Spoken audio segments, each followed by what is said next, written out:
topics and opinions expressed in the following show are solely those of the hosts and their guests and not those of W4CY Radio, its employees, or affiliates. We make no recommendations or endorsements for radio show programs, services, or products mentioned on air or on our web. No liability, explicit or implied, shall be extended to W4CY Radio or its employees or affiliates. Any questions or comments should be directed to those show hosts. Thank you for choosing W4CY Radio.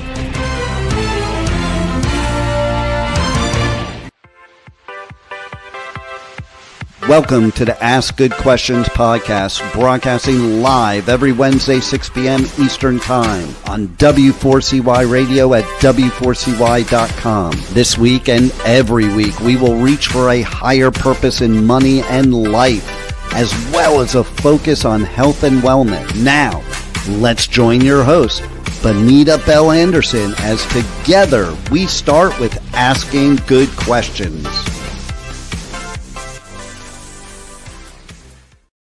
Hey, welcome to the Ask Good Questions podcast. This is your host, Benita Bell Anderson, and I'm coming at you incognito today because today we are going to talk about something that touches almost everyone, and that is staying safe from scams, from identity theft, from online trickery. And so especially for seniors and the people who love them. So I want you to think of, I don't want you to be scared of me, so I'll take the sunglasses off. But I want you to think of me as like being in a jail cell. And I want you to think about how you're going to be too smart for those scammers and those people that are trying to trick you. So I want to start with a short story. Someone I know got a phone call that sounded exactly like their bank, right? The caller knew their name. They mentioned their bank and said, "Your account has been compromised. Please stay on the line."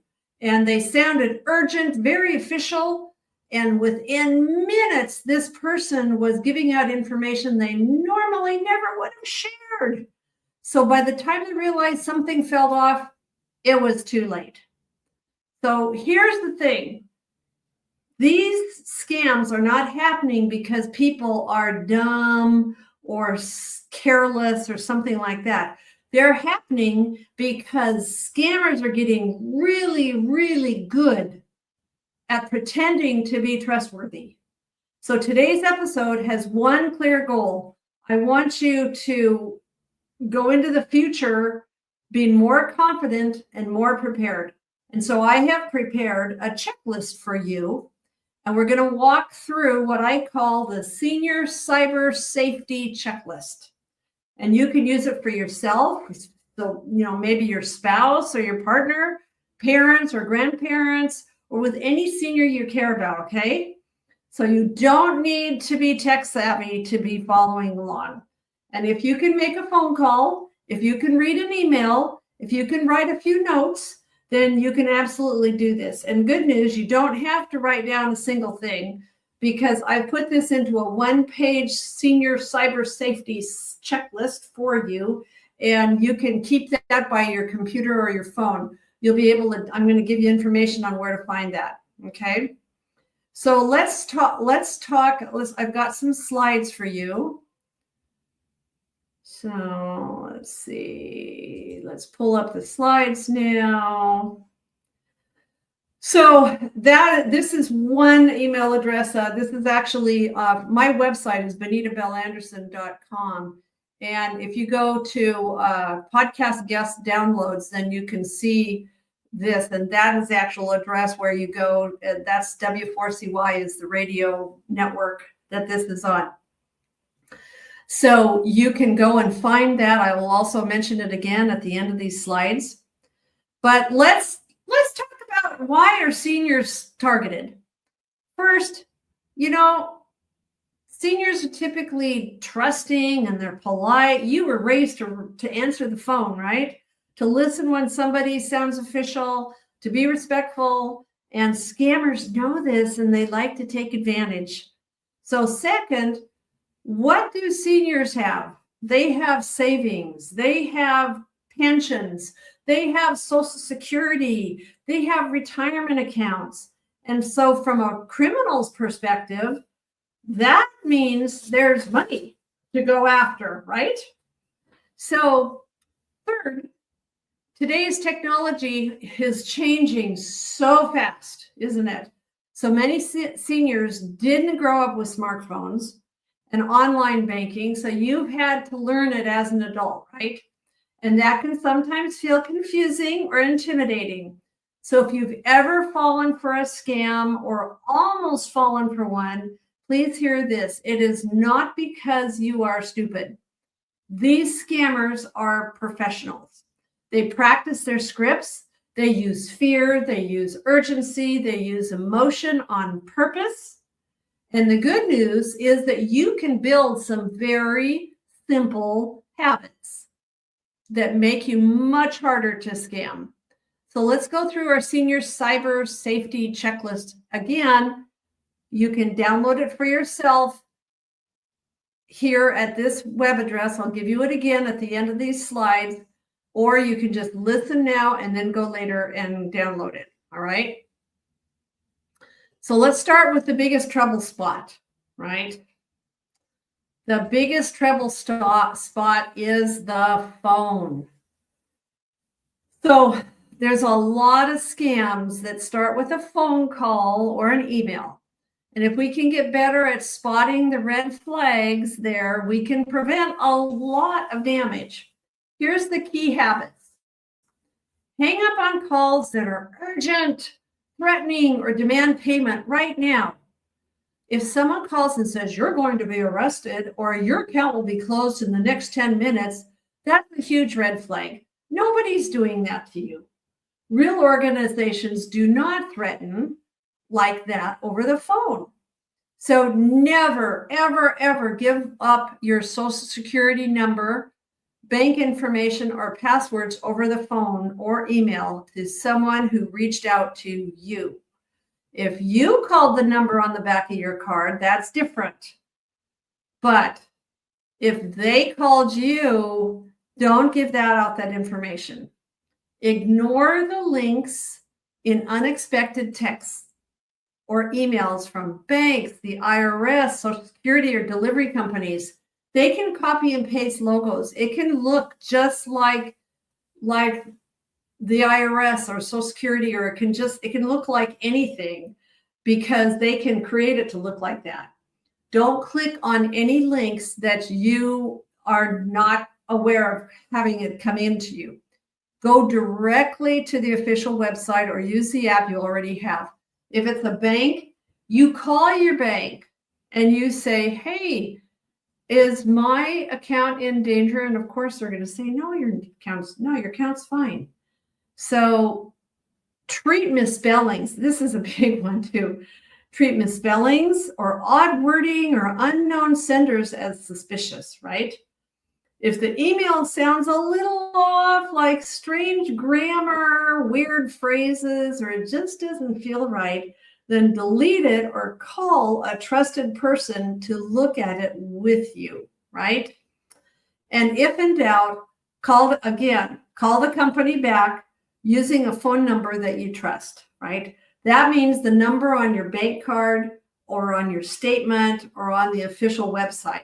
Don't use the number the caller sends you because that's going to go to their call center where they're impersonating people.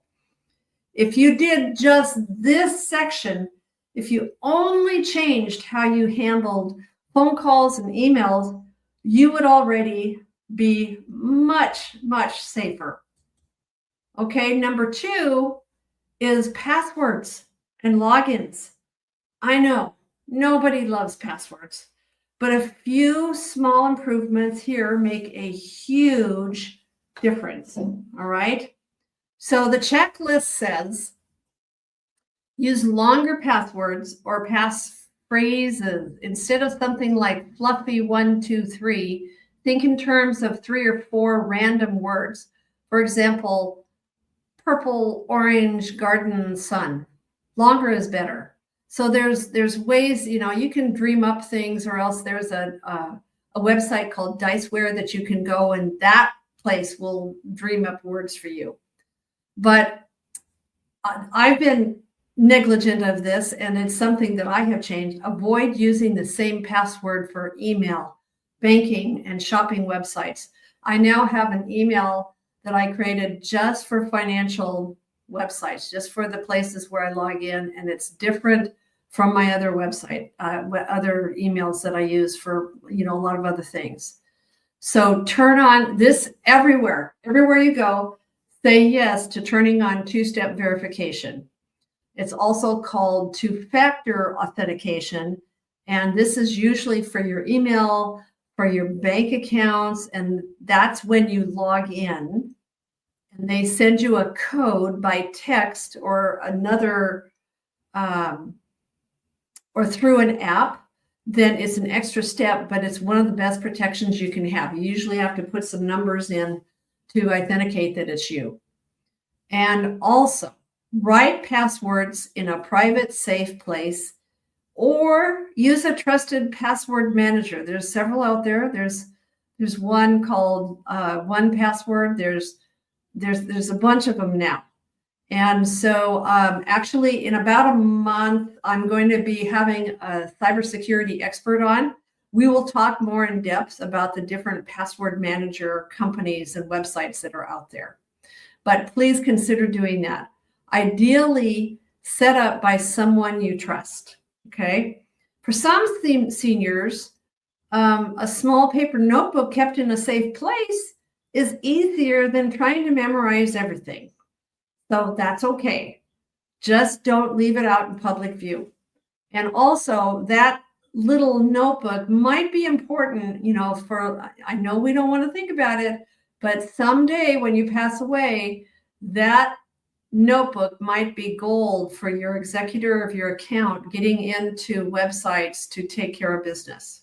Okay, that's just saying. So if passwords feel overwhelming, start with just one thing. Pick your most important account.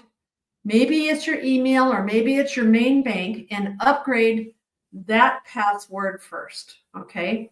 Another thing that I do is I have a reminder to myself on the first day of every month to change passwords. I don't change everything, but I change those things that I use a lot. And so that's also an idea, is just to regularly change your passwords. Okay. Next on the list, devices. That can be all kinds of things, can it? Your laptop, your phones, your tablets, it could be your wristwatch, your watch. So think of this as the locks on the doors and the windows of your digital house. Okay. And so first up on the list is turn on automatic updates for your computer and your phone and your tablet. Updates are a lot of times security fixes. So letting them run automatically keeps you safer without you having to think about it, all right? And use a strong Wi-Fi password at home, not the default from the sticker on the back of the router. If your Wi-Fi password is something like admin or password, it's time to change it, okay? And a longer phrase is better. So avoid checking bank or credit card accounts on public Wi-Fi. I'm talking, don't do this. Don't go to Starbucks and get your favorite drink and sit down and get into your bank account, right? You're not going to do that. This also includes like cafes, airports. Don't do it at the airport, or malls. There have been some times when I have needed to work on something while I was waiting for a plane at an airport. In those cases, I never use the free Wi-Fi at the airport. What I use is my mobile hotspot on my phone. Most people have a mobile hotspot. And so think about that. If you need to check something sensitive, use your cellular data or wait until you're back and you're on your home network, all right? And then install reputable antivirus or security software. I actually have Norton, which is also what is linked up with LifeLock. And that actually just renewed for me. And I have had Norton for a while, and they're great. They're one of those good, reputable antivirus or security software. And so you don't need to buy every product out there. Just choose one recommended by someone you trust and keep it updated. Okay. So this section is often a great one to do with a son or a daughter or a grandchild or a trusted friend who's comfortable with technology. You might just ask them, can we spend 20 minutes making sure my devices are updated and my Wi-Fi password is strong? Maybe you make them some cookies or something like that. Or maybe if it's big enough deal, maybe you make them dinner, have them come in for dinner and do those things. All right. Okay. So the next thing is banking, back to banking and money monitoring. So even if you're really careful, it's smart to have some early warning systems in place, right? Okay, the checklist says set up bank alerts for withdrawals, transfers, or purchases over a certain dollar amount. For example, you might get a text if anything over $200 happens. That way, you see suspicious activity quickly. So years ago, I did not have this set up yet. I actually had a business credit card that I kept in my drawer at my office in downtown Spokane, Washington. And somehow, I have no idea how they got into it, but there were scammers that got into that, bought a whole bunch of $100 Walmart gift cards. And to this day, I have no idea how they did it. But fortunately, I double check, every month I would go through my bookkeeping and this pops up, and I hadn't even used that card in I don't know how long. So if I would have had a bank alert, I would have found out about that much sooner. So review your monthly statements for unfamiliar charges. I know it's not a whole lot of fun, but it's important. Little charges can be tests. Scammers sometimes start with like $8.99 or $14.99 to see if anyone notices. Well, you might, it'd be good to say, wait a minute, what did I buy? Did I buy anything? No.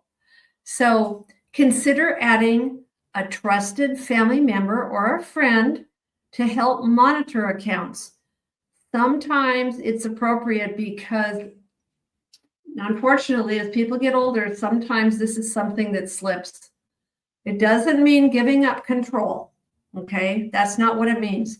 It can simply mean they get a copy of statements or alerts to help you keep an eye on things.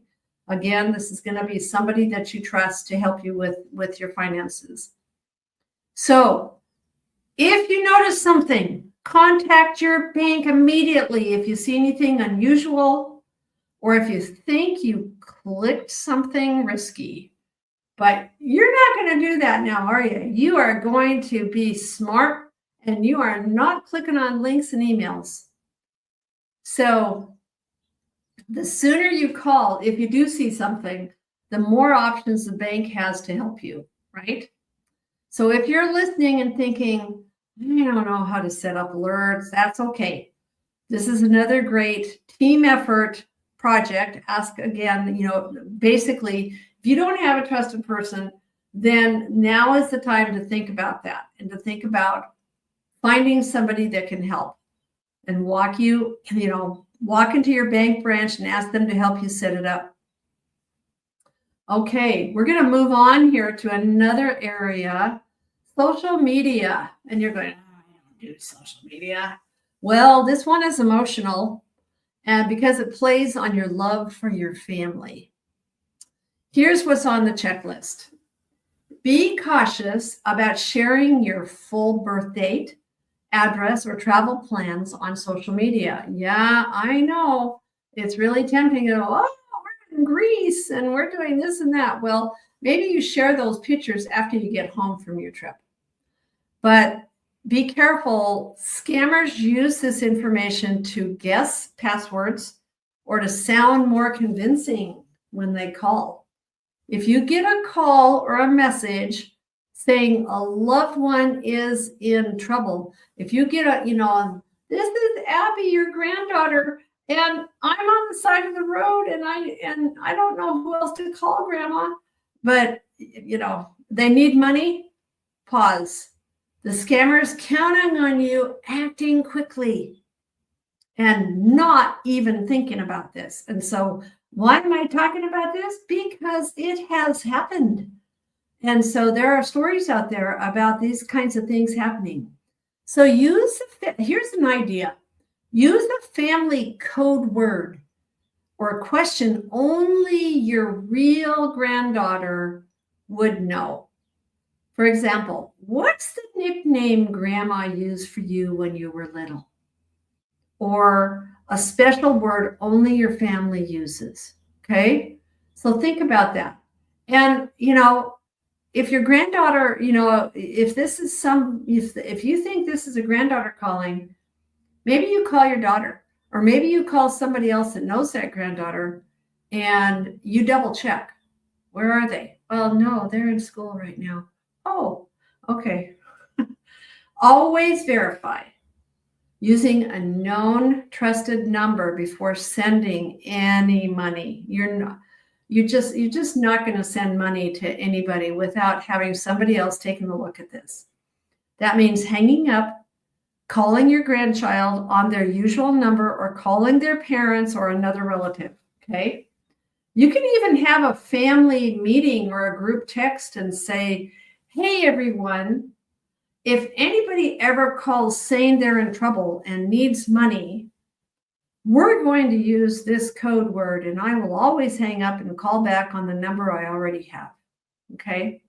So these are just some strategies for that distress call from a family member, okay? Which leads us into identity protection and credit. This is all about protecting your personal information and keeping an eye on how it's being used, all right? So here's the checklist. Keep your Social Security card and your important documents in a secure place, not in your wallet, okay? Just don't do it. Keep those things in a secure place. You don't need it typically in your day-to-day, just going around or doing whatever you're doing every day. If your wallet is stolen, you don't want your Social Security card in there. Okay. Shred old bank statements or bills or documents with personal information. Okay. A simple shredder can prevent dumpster diving identity theft. That's a lot of times that's how people have gotten it. So check your credit report at least once a year. So, because we're on this subject, maybe now, if you haven't done it in a long time, now is a good time to go check your credit reports and see if you recognize all the accounts that are there. If you see a credit card you never opened or a loan you never took, that's a big red flag. So consider placing a credit freeze or fraud alert with the major credit bureaus if you're concerned about identity theft, okay? So a credit freeze means that it's much harder for someone to open new accounts in your name. You can lift it temporarily if you need to apply for something, okay? So this is another area where a trusted family member or an advisor can sit down with you and walk you through those steps. All right, on to the next thing. But wait, there's more. Well, this is more basic. The idea is simple. You don't have to face this stuff by yourself. So here's what the checklist is for this area. Choose 1 to 2 trusted people you can call before clicking on links or attachments that seem odd. This might be an adult child, it might be a grandchild, it might be a neighbor or somebody at church, okay? But think about who could you trust to help you with your finances. Post their names and phone numbers near your computer and telephone. Make it easy. When something suspicious shows up, you can literally look at the wall and say, okay, I'm going to call Sarah before I touch this. And agree on a simple rule. If it feels urgent, if it's like you need to do this right now, if it's emotional or if it's about money, you know what? I don't act until I talk to my tech helper. You might just say, you know what, sweetie, I'm going to have to call you back. And usually, well, they're going to hang up. And keep a list of trusted phone numbers for your bank, for your credit card company, key service providers. That way you never have to rely on a number that pops up in a suspicious email or a text. So again, you can have this, maybe you have a place in your desk that you keep those things that can be safe for you. So this one step, it's kind of like thinking about having like a little cyber safety team. It takes so much pressure off. You do not have to figure it all out in the moment alone. You check. You're going to, in some way, shape, or form, you're going to verify. And I'm going to say that again. Verify, verify, verify. Right? You're going to do something to verify what you're hearing. So I don't want you to just listen to this and then just go about your day. I want you to do something. This is where we're going to turn ideas into action. It looks like this. Today, what are you going to do? Are you going to make a list of your bank and the numbers that you would call if you needed to call somebody? Or this week, I will look at passwords. I will dream up some new passwords for myself. And then who's going to be your trusted, who's going to be your team? Who's your teammate? You're going to share this checklist with a daughter, a son, somebody that you trust. So what is one thing you can do today? It might be as simple as hanging up on suspicious calls instead of staying on the line. Maybe it's choosing your tech helper and writing their number on by the phone. What's one thing you can do this week? Maybe you set up bank alerts, right? Maybe you turn on two-step verification for your email. Maybe you schedule a time with a family member to go through your devices. And who are you going to share this checklist with? Spouse, friend at church, your parents, or a neighbor who lives alone? Just think it's 3 things that you can do that'll help you feel less worried and reactive and feeling more prepared and proactive. You can always email, if you have a question, you can always email at benita@10cap.com. And you can also access that checklist at my website, benitabellanderson.com, and check on podcast guest downloads. All right. So you do not need to tackle all of this at once. Start with 1 or 2 items that feel really important to you. Remember, you are not helpless. You can be your own human firewall.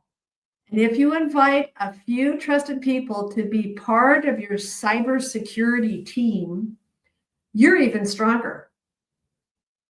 So go and get the checklist at my website, and you can download it there and print it out, stick it on your fridge, and work through it with your loved ones. And then don't just look at it once.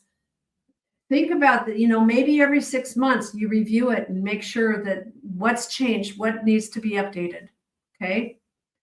And if this episode helped you feel even a little more confident about scams and online safety, I have a couple of quick favors to ask. Would you follow or subscribe to the Ask Good Questions podcast so you don't miss future episodes? I want for you to especially be watching for my episode with the cybersecurity expert who's going to go into just, like a lot of things around what's going on in the world. And so he's got a lot of stories and things. But this I wanted you to have right now so that you could be working on these things for you.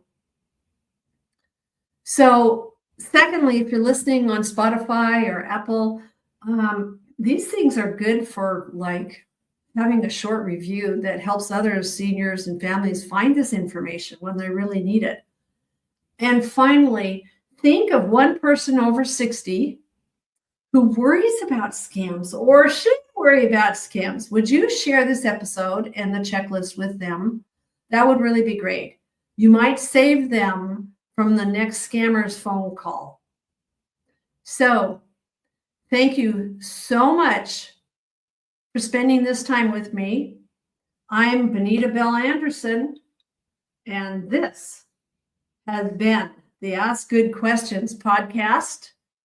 Stay curious, stay cautious, and remember, you are smarter than the scammers.